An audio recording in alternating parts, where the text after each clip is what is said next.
Today I'm going to talk to you about 3 often overlooked types of selfies men desperately want you to send them even if they won't admit it. Now, having a strong selfie bank is a very smart business decision. It's not just about us showing off how great we look. There's actually 2 reasons as to why it is really important when it comes to getting clients to book you. The first reason is authenticity. Clients know that profile images are heavily edited, especially if you're also blurring your face, which most girls do. They know that those photos are heavily edited and they want further proof with just natural selfies that you are the way you look in your images. Secondly, is it just provides further exciting visual stimulation. You've already got them to contact you with your original images on your profile and everything else you have on there. Now you want to give them extra reason to stay. So give them more things to excite them visually and get them through to closing the deal and spending money with you. I'm going to start with some quick tips. Things that you think sometimes are obvious, but after working with a lot of girls, I find that there are just some small things that you can quickly do that will immediately make your selfies a lot better quality and a lot more effective with your clientele. It's actually surprising how hard it can be to take a good photo, and I also know how confusing it is to know what selfies you should be sending to your client. Remember that first impressions are important. So when you do your initial response to your client after they've contacted you, I'd like to attach 2 to 3 selfies. And if I start with the most desirable ones first that the majority of guys like, I have a far better chance of closing the client than what I would do if I sent images that aren't generally appealing.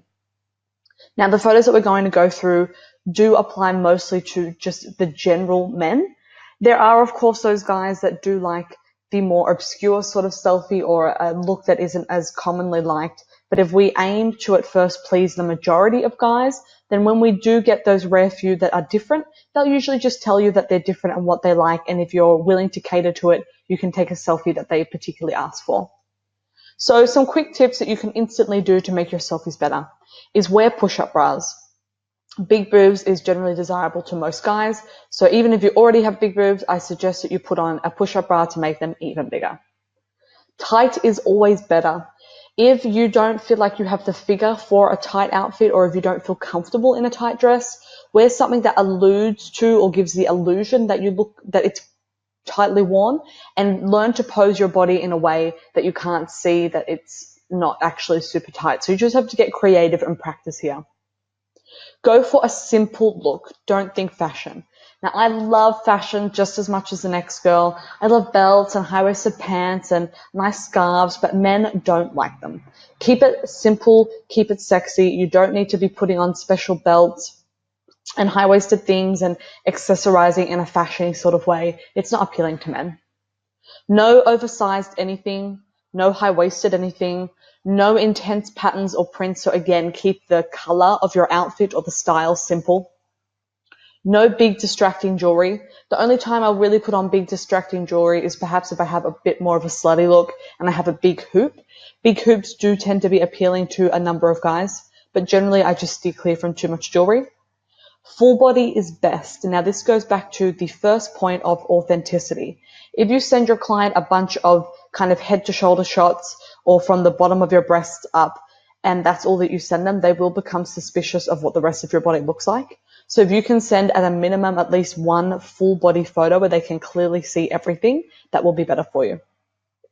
Where possible, include your lips and a smile. Not all girls are comfortable with including their lips for privacy reasons, which is totally understandable. What you can do, though, in that situation is you can use lip liner to shape your lips differently, or wear a color lipstick that you would never use before.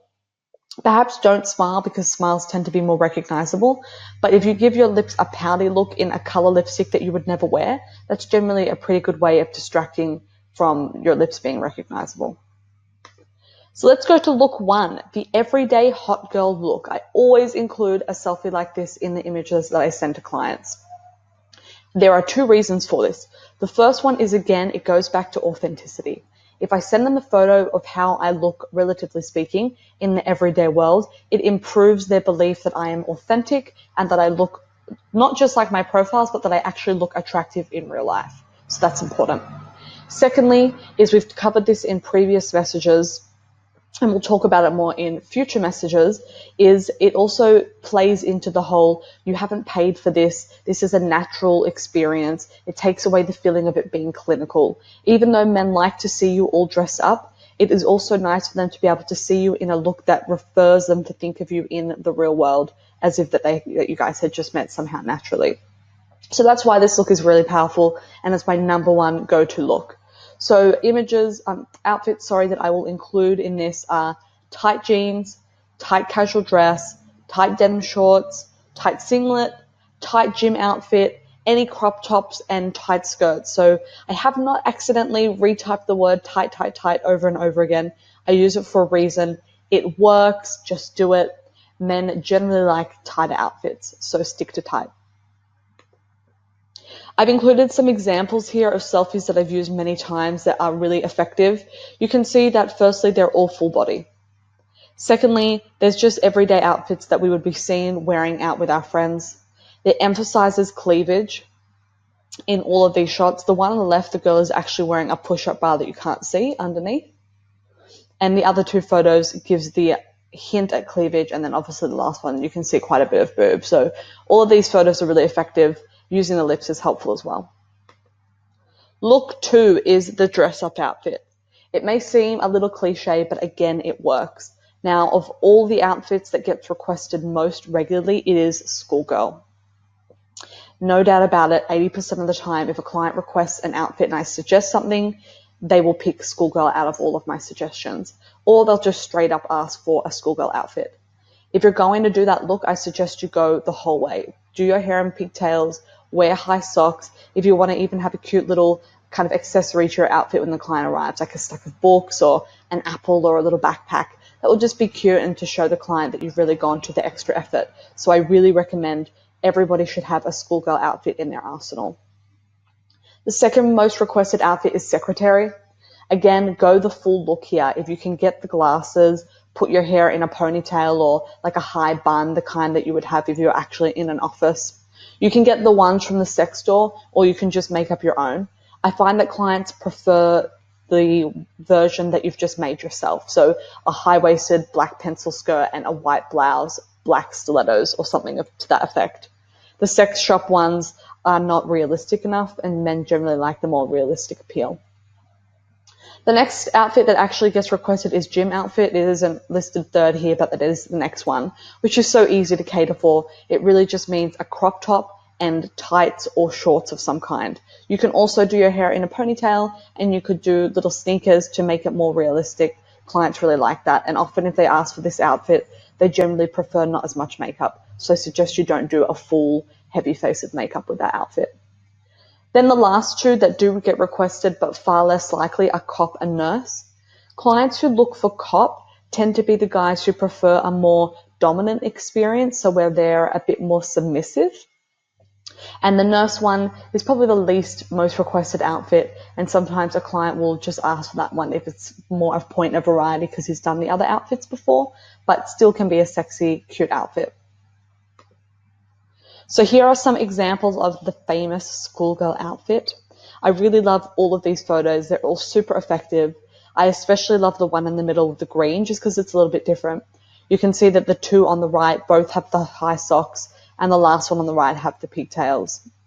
So just use this outfit. I can guarantee you it will work. Even if a client doesn't ask for it, you can suggest it and send a photo, and that might just pique his interest even further. Sometimes I'll do that if a client says that he doesn't have any special request, and that will get him a little bit excited. You could even go one step further if you really felt like it, if the client was kind of buying into the role play thing with any of these outfits, and you could start a little verbal dialogue role play before the client arrives. So if you're doing schoolgirl and he's headmaster, you could say, "Dear sir, I'm so sorry I misbehaved. I'll see you in detention." And then when he shows up, you could play out that sort of role play. You don't have to go full on, but just a little bit of cheek and playfulness will be effective. The last outfit that I'd like to include is the slutty club dress. I think most of us have a slutty club dress of some form in our wardrobe. The most requested and desirable colors or effective that I found are red, white, and black. So instead of waiting for a client to ask me for one of those colors, I just have those colors ready. Most people tend to look good in all of these colors, or at least two of them, white and black. So I suggest that you just start off by sitting a photo on one of those. Make sure it is tight. Make sure it is short. Make sure you've got lots of cleavage, so you should be wearing a push-up bra. Make the photo full body, and again, minimal print. If you have a little bit of a pattern going on, that's okay, but the photos that I tend to send are seriously just a block color, really simple dresses, almost just like singlet dresses you can get at cheap Asian shops. You don't even have to spend a lot of money. Kukai obviously has them, so I recommend you get one of those. Here's some examples of images like that.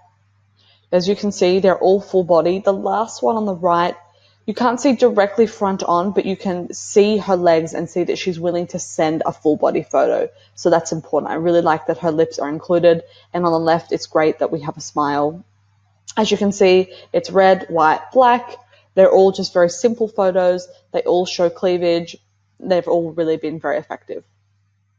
So that's the top 3 outfits that I have for you guys. So if you're at a bit of a loss of where to start, I suggest you start with those photos. Now I have included some bonus photos as well, just to give you some creative ideas of selfies that I've used many times before for multiple girls that prove to be really effective. So some of the one here on the left is a bit more sexual. I like having a really sexual photo in my gallery, and I'll generally hit the client with it as he's arriving or as I'm arriving, or when I'm on my way, or the morning of, just something to really get him excited for our meet once it's already locked in. You could also use a really dirty photo if you feel like you're losing the client's attention or you're not sure if they're going to book. That might just help to get them over the line, but I actually don't start with a really dirty photo, but I like to have one in my arsenal. These other 2 photos are really effective. A butt shot is generally really good. As you can see, these are all different angles and different poses.